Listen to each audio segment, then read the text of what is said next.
తెలంగాణ ప్రభుత్వం వల్ల రుణమాఫీ కోసం మార్గదర్శకాలను విడుదల చేస్తూ ఆదేశాలను జారీ చేసింది. ఇది ఆనాడు రుణమాఫీ కోసం మాట్లాడినప్పుడు ఎన్నికల కంటే ముందు సుమారు 6 మాసాల ముందు నుంచి చాలా తీవ్రంగా మాట్లాడుతూ వచ్చింది రాష్ట్ర కాంగ్రెస్ పార్టీ. కేసీఆర్ రుణమాఫీ చేయలే, మేము చేస్తామని. అప్పటికి 2 విడతల రుణమాఫీ చేసి కేసీఆర్ కేవలం 6,000 పైచిలు కోట్లు మాత్రమే మిగిలి ఉండే రెండో విడతలో 19,000 కోట్లలో. కానీ దానికే నానా గగ్గోలు చేసి మేము వస్తే తక్షణం అమలైపోతుంది, ప్రభుత్వం ఏర్పడిన వెంటనే రుణమాఫీ మొత్తం చేస్తాం, అందరు రైతులకు చేస్తాం, చివరికి డిసెంబర్ 9 నాడు రాగానే మొదటి పని అదే చేస్తామని చెప్పి మాట్లాడిన విషయం రాష్ట్ర రైతులందరికీ తెలుసు, ప్రజానికానికి అంతా తెలుసు. ఆనాడు ఆశ కల్పించేటప్పుడేమో అందరి రైతులకని చెప్పినారు. ఈరోజేమో కొందరి రైతులకే ఇవ్వడం కోసము మార్గదర్శకాల పేరు మీద మార్గదర్శకాలలో రైతుల ఏరివేత కోసం రాష్ట్ర ప్రభుత్వం పన్నాగం పన్నుతూ ఉంది.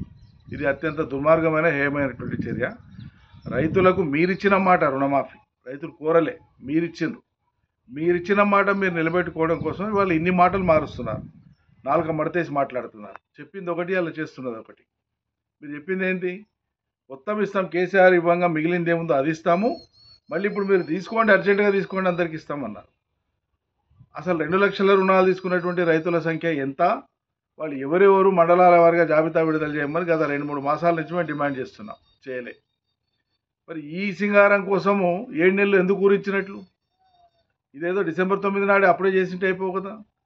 7 నెలలు రైతాంగాన్ని ఎందుకు ఆశల పల్లకిలో ఊరేగించినారు? వచ్చేస్తుంది మీకు, వచ్చేస్తుంది, వచ్చేస్తుంది అని చెప్పి ఊరిస్తుంది. చాలా పెద్ద పెద్ద మాటలు మాట్లాడుతుంది.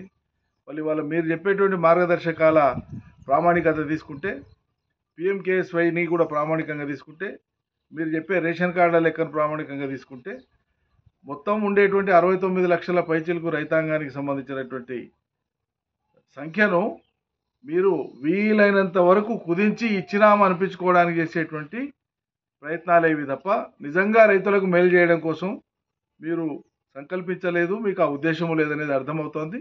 మేము ఈ మాట చెప్తూనే వస్తున్నాం వరుసగా. ప్రజలకు కూడా అర్థం కావాలి, రైతులకు కూడా అర్థం కావాలి. మరి వాళ్ళ రైతులు కూడా అర్థం చేసుకుంటారు రాష్ట్ర ప్రభుత్వం యొక్క నీతిని. సరైనటువంటి సమయంలో రైతులు ఏ రకంగా స్పందించాలో ఆ రకంగా స్పందిస్తారని చెప్పి నేను అనుకుంటున్నాను. అసలైన తొలి వెలుగు.